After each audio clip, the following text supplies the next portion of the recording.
आप सभी का स्वागत है और मैं आपको एक नए और रोमांचक सफर पर ले जाने के लिए तैयार हूँ। भारत की समयहीन कथाओं में से एक आली रामकृष्ण की यह कहानी हमें हास्य, बुद्धिमत्ता और जीवन के महत्वपूर्ण सबक सिखाने के लिए तैयार है।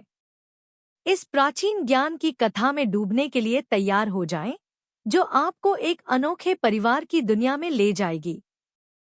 आइए शुरू करें। पारिवारिक पेंशन।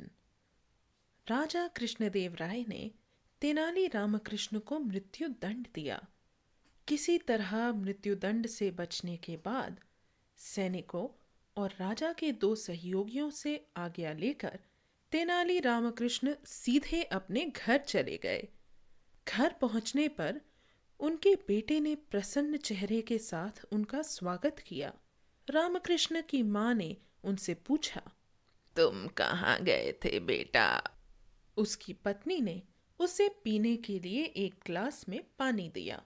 पानी पीने के बाद रामकृष्ण कुछ सोचने लगे। क्या सोच रहे हो बेटा? उनकी माँ ने पूछा। उन्होंने अपनी पत्नी और माँ को अपने साथ बीती सारी घटना बताने का फैसला किया। रामकृष्ण ने दोनों को बैठने के लिए कहा और अपने मृत्युदंड की सारी घटना सुनाई। रामकृष्ण ने बताया कि कैसे राजा ने उन्हें मृत्युदंड दिया था और वो कैसे अपने सौभाग्य से इससे बच गया। रामकृष्ण के मृत्युदंड के बारे में जानकर उनकी पत्नी और मां रोने लगी। रामकृष्ण ने उन्हें चुप कराने की कोशिश की। दूसरी ओर रामकृष्ण का बेटा, जो सब देख रहा था, वो भी रोने लगा। रामकृष्ण ने अपने बेटे को भी चुप कराया। रामकृष्ण ने अपनी पत्नी और माँ को यह भी बताया कि वो कुछ अच्छे सैनिकों के कारण आज जिंदा बचा है, परंतु राजा और पूरे विजयनगर की प्रजा के अनुसार रामकृष्ण की मृत्यु हो चुकी है। रामकृष्ण को अब सभी से छुपकर अपना जीवन व्यतीत करना होगा। रामकृष्ण की आय से ही घर चलता था। अगर रामकृष्ण घर पर छुप कर रहेगा तो घर के खर्च किस प्रकार चलेंगे? यह सोचकर वो बहुत परेशान था। रामकृष्ण इस परेशानी से बचने के लिए उपाय सोचने लगा। रामकृष्ण ने कहा, मेरे पास एक योजना है। उनकी पत्नी और माँ ने एक दूसरे के चेहरे को देखा। मेरी बात ध्यान से सुनो, रामकृष्ण ने कहा। पत्नी और माँ दोनों योजना के बारे में जानने के लिए रामकृष्ण के करीब आए।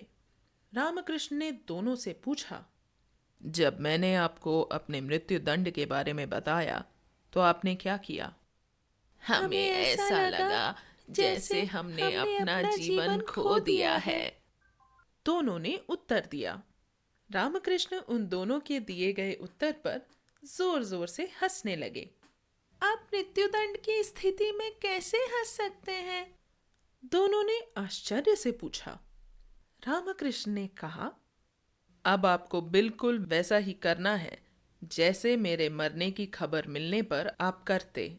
आपको मुझे मृत ही समझकर जोर जोर से रोना है। रामकृष्ण की पत्नी और माँ दोनों आश्चर्य से रामकृष्ण को देखने लगे। रामकृष्ण ने कहा, लेकिन ये रोने की सही जगह नहीं है। पत्नी और माँ रामकृष्ण की बात नहीं समझ पा रही थी। उन्हें समझ नहीं आ रहा था कि रामकृष्ण के मन में क्या चल रहा है। रामकृष्ण ने अपनी पत्नी और माँ से कहा कि सीधे राजा के पास राजमहल में जाओ और महाराज के सामने जाकर जोर जोर से रोना शुरू करो। वह अपने बेटे की मृत्यु का शोक मनाओ। रामकृष्ण ने उन्हें राजा के सामने जाकर रोने का सुझाव दिया। रामकृष्ण ने जैसा कहा वैसा ही उनकी पत्नी और माता ने करने का मन बना लिया था। रामकृष्ण की पत्नी व माँ घर के अंदर गई। वह दोनों ने अपने सभी गहने उतार दिए तथा पुरानी साड़ियां पहन ली। दोनों महल में जाने के लिए तैयार थीं।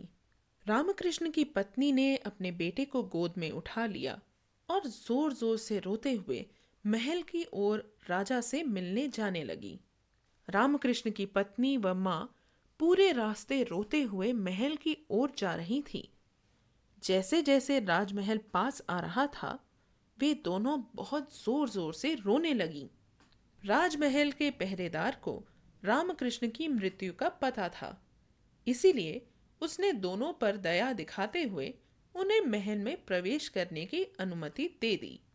राजा अपने कक्ष में अपने मंत्री के साथ एक महत्वपूर्ण चर्चा में थे। राजमहल के पहरेदार ने दोनों रोती हुई महिलाओं को अंदर जाने से रोक दिया। राजा ने जब दोनों महिलाओं का रोना सुना तो उन्होंने महिलाओं को राजमहल के कक्ष में आने की अनुमति दे दी। रामकृष्ण की पत्नी और माँ राजा के सामने जोर जोर से रोने लगी। यह देख मंत्री ने कहा, कृपया रोना बंद करो और राजा को अपने रोने का कारण बताओ। रोते हुए दोनों महिलाओं ने राजा के सामने हाथ जोड़ते हुए कहा, महाराज, आप एक राजा हैं। आपने हम दोनों असहाय महिलाओं के साथ अन्याय क्यों किया? हे महाराज, आप इतने हृदयहीन क्यों हो गए? आपने मेरे प्यारे बेटे की जान लेने के लिए अपने सैनिकों को आदेश क्यों दिया? आपने मेरे एकलौते पुत्र को मृत्युदंड क्यों दिया? ऐसा अन्याय का कारण क्या है? रामकृष्ण की माँ की बात राजा कृष्णदेव राय के समझ नहीं आ रही थी। राजा को समझ नहीं आया कि क्या हो रहा है। उसने अपने मंत्री की ओर देखा। राजा के मंत्री ने पूछा, ओ माँ, तुम कौन हो? तुम्हारा बेटा कौन है? आप राजा पर अपने बेटे की हत्या का आरोप क्यों लगा रही हैं? राजा भी आश्चर्य से दोनों महिलाओं को देख रहे थे। उनके कुछ भी समझ नहीं आ रहा था। वे दोनों महिलाओं के जवाब की प्रतीक्षा कर रहे थे। आपने अपने रक्षकों को मेरे पुत्र तेनाली रामकृष्ण को मारने का आदेश दिया था।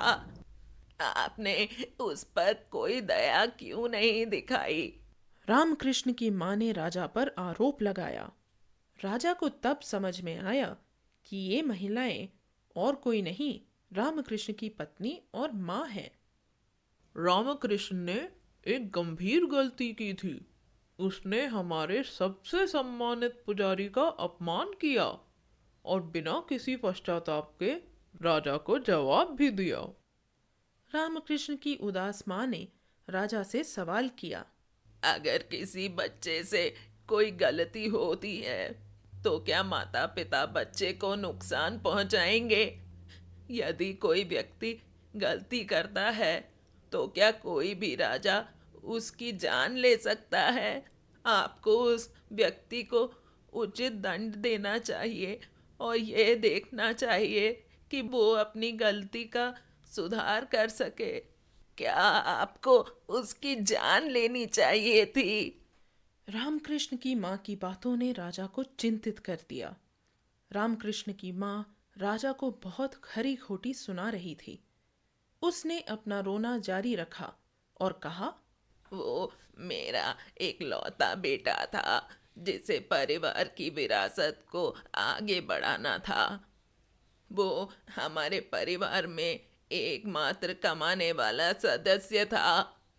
मेरे पति की मृत्यु बहुत पहले ही हो गई थी। आपके कठोर निर्णय के कारण मैंने अपने बेटे को भी खो दिया। मैं विधवा हूँ। अब जब आपने मेरे बेटे को मार डाला तो मैं एक अनाथ भी हो गई हूँ। अब मेरी देखभाल कौन करेगा? राजा कृष्णदेव राय रामकृष्ण की मां का रोना नहीं देख पा रहे थे। उन्होंने तत्काल उनकी मदद करके अपनी गलती सुधारने के बारे में सोचा। उन्होंने दोनों निराश महिलाओं को सांत्वना दी। राजा कृष्णदेव राय ने अपने मंत्री को उन दोनों महिलाओं को 100 स्वर्ण मुद्राएं देने को कहा। कृष्णदेव राय ने रामकृष्ण के परिवार को मासिक पेंशन के रूप में 20 मुद्राएं देने का आदेश भी जारी किया। लक्ष्मम्मा और मंगम्मा ने राजा को धन्यवाद दिया। जैसे ही वे दोनों महिलाएं महल से बाहर आईं, उन्होंने अपने आंसू पोंछे और हर्षित चेहरों के साथ अपने घर की ओर चल पड़ी। दूसरी तरफ तेनाली रामकृष्ण उनके आगमन की उत्सुकता से प्रतीक्षा कर रहे थे। घर पहुंचते ही उन्होंने रामकृष्ण को सोने के सिक्के दिखाए। सोने के सिक्के देखकर रामकृष्ण बहुत खुश हुआ। रामकृष्ण की माँ और पत्नी ने रामकृष्ण के साथ मासिक पेंशन मिलने की खुशी मनाई। इस कहानी से हमें परिवार के प्रति अपने कर्तव्यों को समझने और उनका सम्मान करने का महत्व सीखने को मिलता है। आप और अधिक ऐसी कहानियों को स्टोरी वेव्स ऐप पर जाकर सुन सकते हैं, जो एप्पल और एंड्रॉयड दोनों पर उपलब्ध है। एक स्टोरी वेव्स सब्सक्रिप्शन महज $1 से कम प्रति माह की लागत से आपके परिवार को उच्च गुणवत्ता वाली कहानियों से जोड़े रखने का एक सस्ता तरीका है। स्टोरी वेव्स ऐप पर सभी नई कहानियां उपलब्ध हैं और सबसे रोमांचक सामग्री केवल ऐप पर ही मिलती है। आप हमारे YouTube चैनल को सब्सक्राइब करें और इंस्टाग्राम, टिकटॉक और स्पॉटिफाई पर स्टोरी वेव्स को फॉलो करें ताकि आगामी सामग्री के बारे में अपडेट मिलते रहें। आपको यह कहानी सुनने के लिए धन्यवाद।